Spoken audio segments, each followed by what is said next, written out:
Dahil, alam mo, lobat kasi.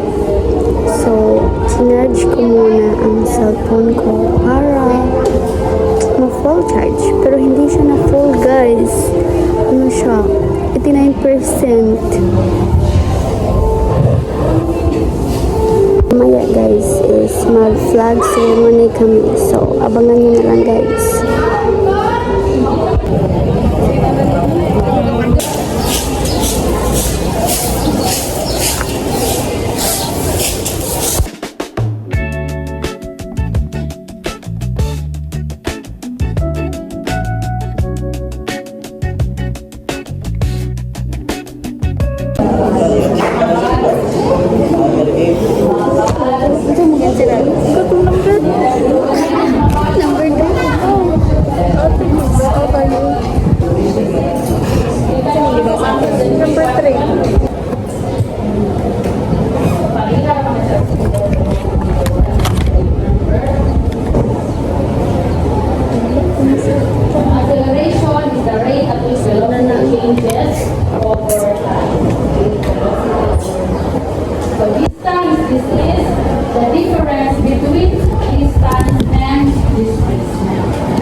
Pag-point out sa mga problems without creating any sense. Okay. Mag-point out or magbabahagi doon ng mga problema na hindi gumagamit ng mga pangusap o salita. So, ang ginagamit para sa pagpapakita sa problema na ay larawan. Pero hindi na siya simple na gumit na realism. More on sa abstract siya. So, nagpapakita ng mas malalim na pag-ginawa. So, kailangan tingnan ng larawan natin at tingnan na mas malalim ang pagpapakahulugan. So, halimbawa, ang makita niyo yung screen na ito.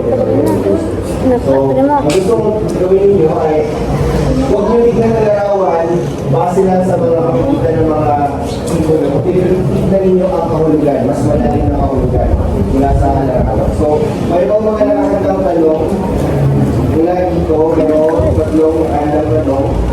Una, ano ang nakikita mo sa larawan? So, kaya sinabi ko kanina, hindi lang ikot out kung saan mga simbol na makita. Ano ang kahulugan na nakatago sa larawan? So, yung ikaw, isa na siya. Ikaw mo, potential na tumapan, amoy kusinaw, amoy mo discoveran. Okay? So, ano ang nakikita ko sa larawan? Ano ang ibig sabihin ng mga makikita sa larawan sa ikatwana?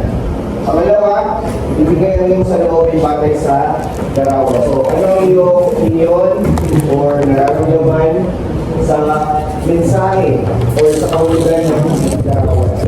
So, ito ay natutuwa, nasisiyahan, nalulungkot, nagagalit, tapos maliwanag kung bakit. Okay? At ang pangatlo, paano matulong, mag-ika, upang kaya buwag iyong sayo. So, ano ba ang gamit? Ano ang mahalaga ng wika? Ano ang mahalaga ng wika para makikaya ito? Sa importante ito. Ano ang gamit ng wika para makikaya ito? Okay? Sila yung sabi ng person.